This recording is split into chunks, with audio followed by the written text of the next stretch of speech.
We are back. We are back. It is September 2nd. It is 6:10 p.m. I came home and I went right to sleep. I ain't gonna lie. I did some homework. It's Monday. My classes started today. I did some homework, looked at my courses, looked at what I needed to do, and I ended up going right to sleep. I ate some food. I made me a hot chocolate and I went to sleep. I went straight to sleep. I'm actually gonna light one of these candles. I'm gonna light this one. That tobacco bergamot. I'm gonna light it. I'm gonna light it. Smells so good. Smells so freaking good. I seen some woodwick candles and I wanna get some woodwick candles because I like the crackling sound of the woodwick candles. So that's there. Hopefully it's not distracting. Hopefully it's calming to you guys. I don't know. But it smells amazing. It's gonna fill the room. This is episode 49, 100 Simple Life Truths. And I want to ask you guys, why y'all not motivated? Like, why are you guys content with the way life is right now? Why?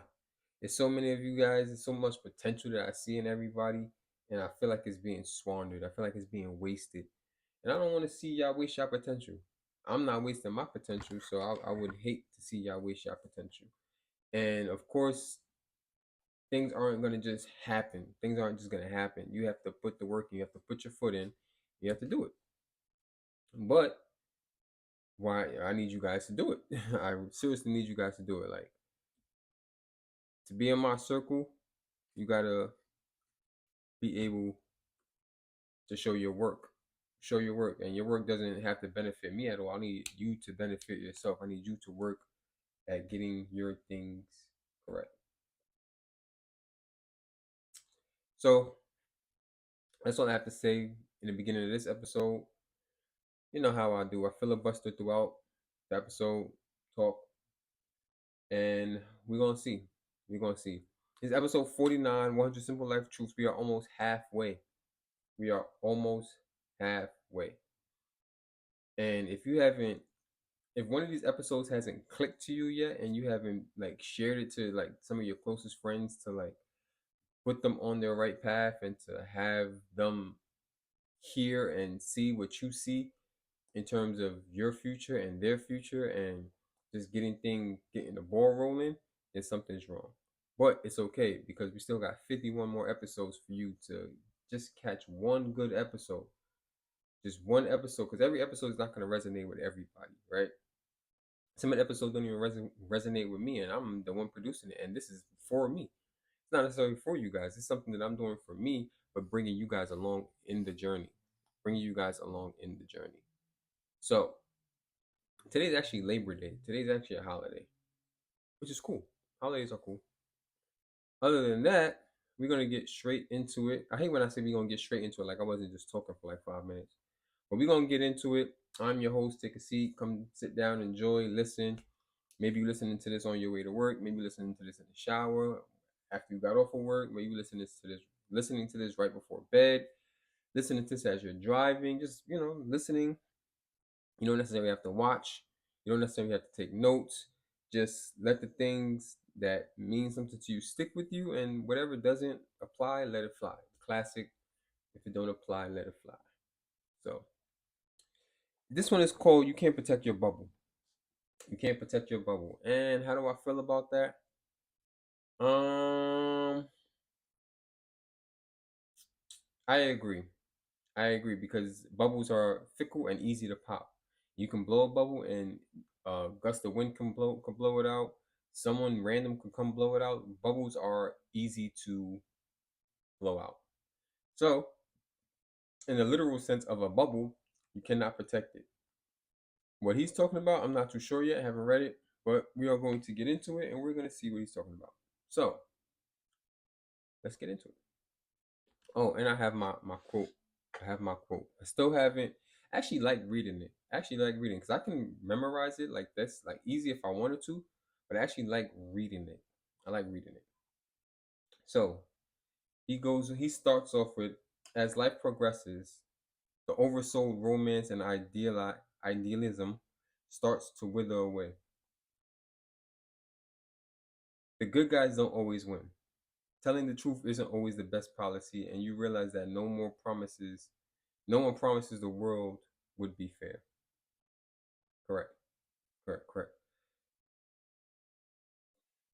Out of all of that he just wrote, which wasn't a lot, two things stuck out to me. The first one was actually telling the truth isn't always the best policy. It is. It is. It is. It is. But it's not just telling the truth, it's putting yourself in a position to tell the truth.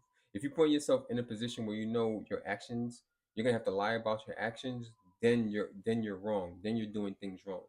You shouldn't put yourself in a position to have to lie to somebody. Put yourself in a position to always have to tell the truth. And of course, the truth may hurt, but put yourself in a position to always tell the truth.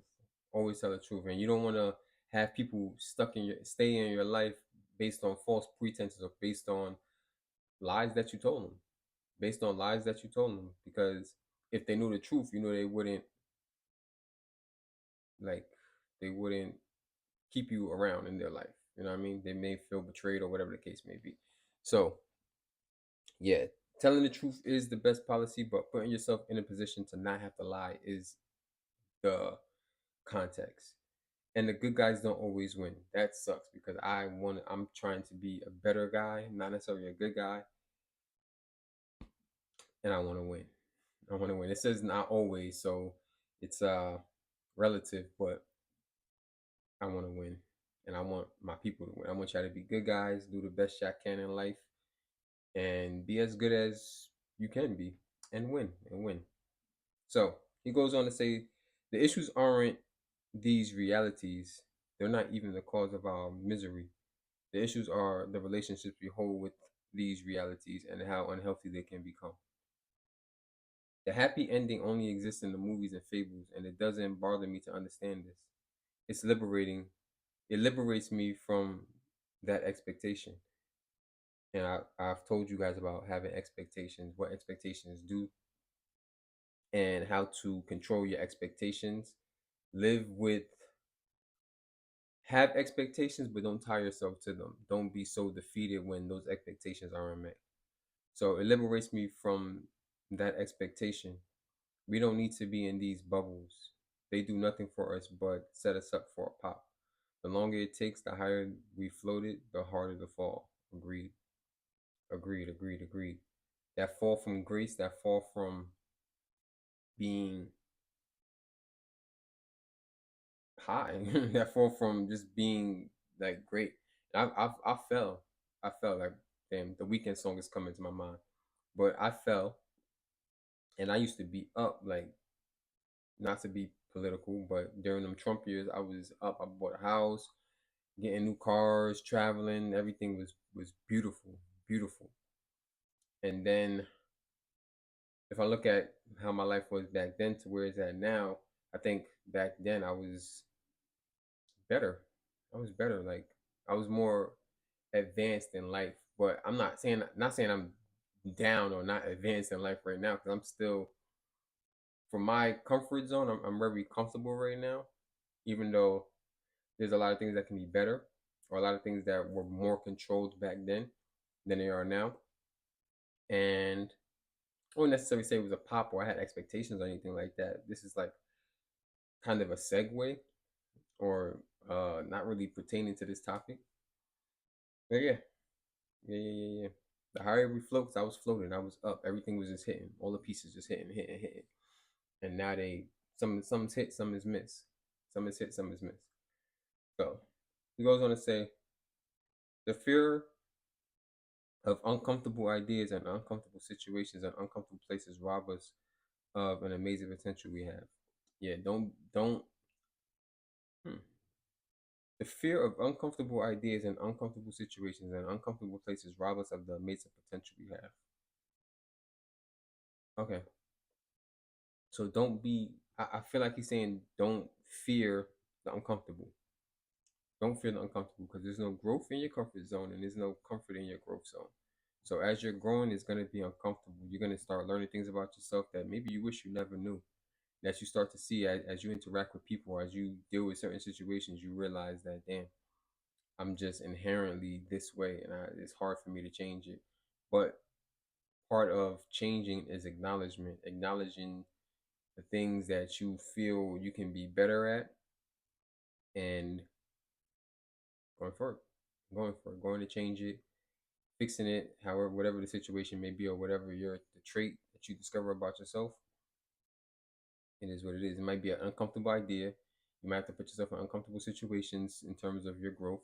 And it may be an uncomfortable place in your life. But those fears are holding you back from the actual potential that you have. You having those fears and avoiding going down those dark alleys are holding you back from the light at the end of the tunnel, or the light, or the openness at the end of the alley. You know what I mean? And those alleys aren't dead ends. Those alleys aren't, they are one way because you can only go straight through it, but they're not dead ends. And once you get to the other side, it just opens up and everything, you get to see the beauty. Because usually alleys are dark, dirty, and disgusting, but once you get out, you get to see the world, you know? So he goes on to say, when you start to admit your fears, admitting is the first step, you'll realize how much of this world is governed by fear. 15,000 years of recorded human history, and you'll see fear from day one. We all feel fear, and that's okay. It is 100% okay. Everybody has fear. Everyone has different fears. Everyone is unique within their fears. I may be afraid to. I may be afraid to. Shit, I don't even know. I'm not really afraid of anything. But someone may be afraid of a job promotion because they feel like they're not going to be able to deliver, or they may get exposed to where they're not really as good as they think they are. And someone else might be afraid of not getting a job promotion because of whatever, for whatever reason. I don't know. But two people can have different fears based on the same situation, if that makes sense. I mean, some people are afraid to win. Some people are afraid to win. Like, they don't trust themselves to hand like to take the lotto. Some people are afraid to win the lotto because they don't trust themselves with all that money, and they know they're gonna squander it and end up right back where they at. And some people are afraid not to win the lotto because that's their only hope. So they play it. They play it. They're scared that if they don't win it, they won't be able to advance in life. So I don't know. That's the best I could come up with. It's the best I could come up with. My only beef is the ignorant bubble we build to protect ourselves from the things we fear. Yep.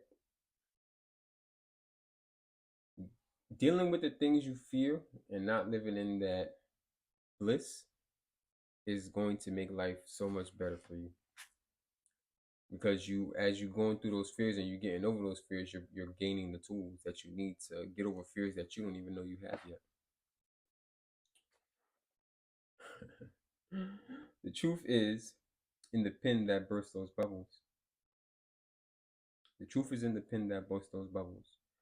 Those truths that remind us that politicians have never been trustworthy. People have always been self-indulged creatures of habit and prejudice, and that no matter how high we try to put ourselves on a pedestal, the ugliest things we have ever occurred on this planet come from our hands.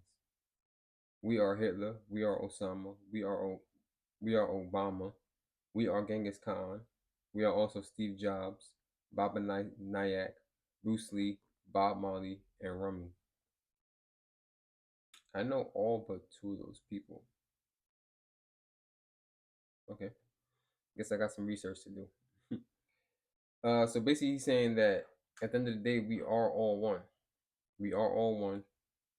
And what did he say? He said the ugliest things we have ever occurred on this planet, ugliest things that have ever occurred on this planet come from our own hands, which is true. Well, I'll give him that. I'll give him that. I'll give him that.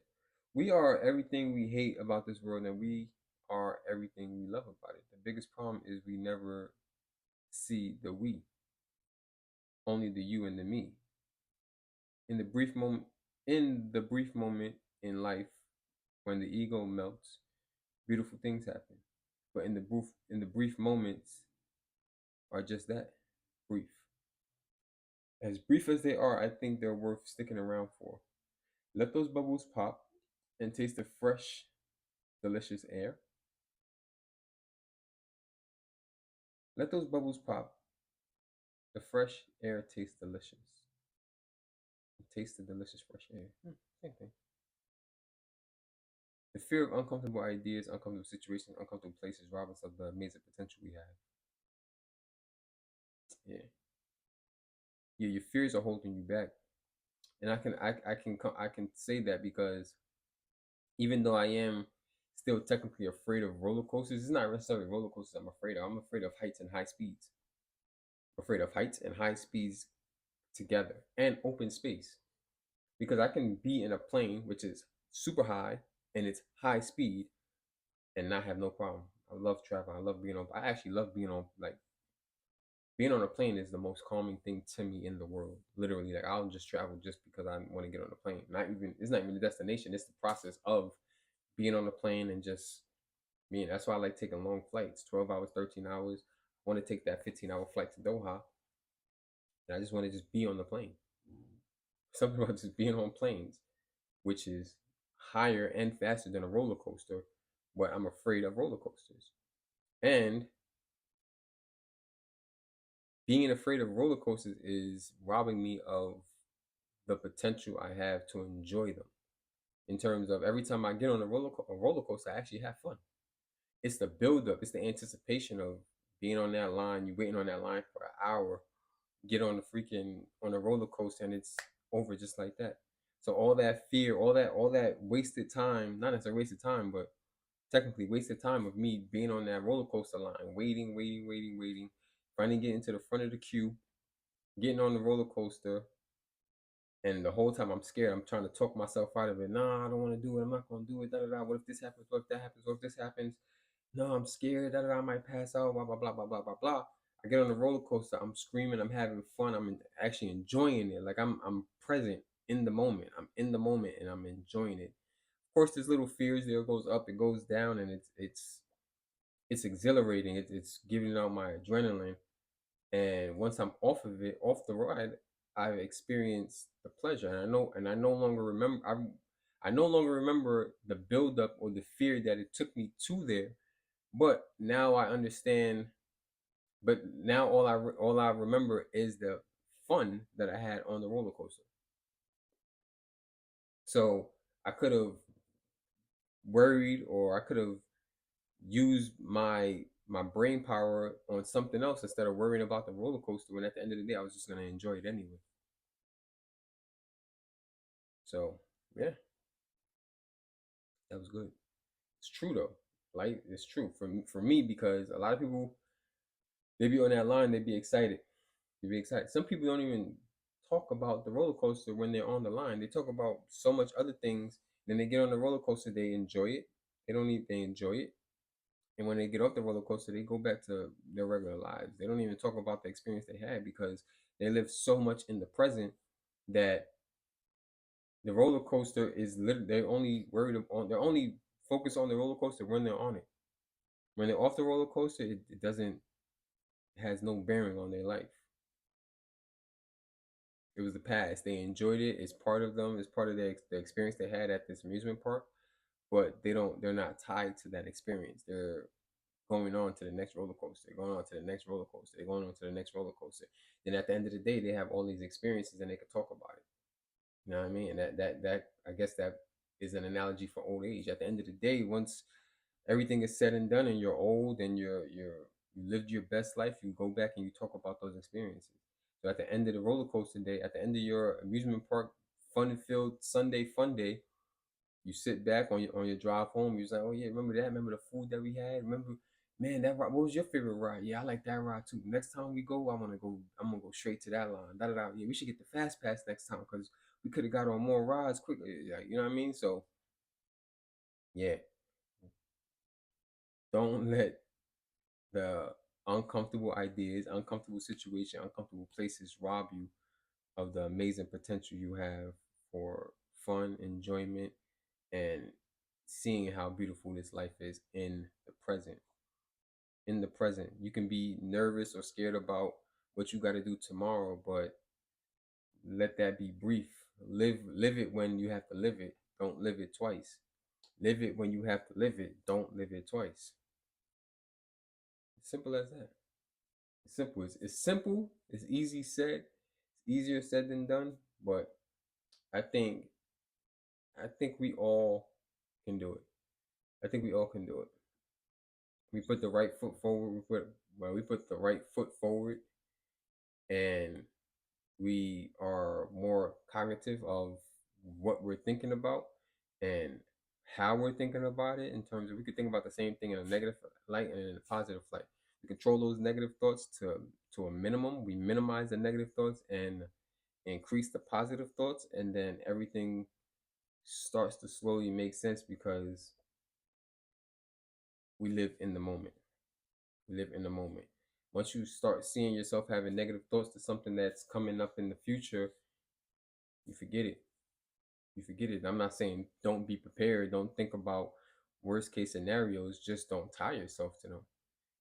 Just don't feed them. Like I said in the last episode, don't feed the negative thoughts. You have to know what you want to feed. Know what you want to grow inside you.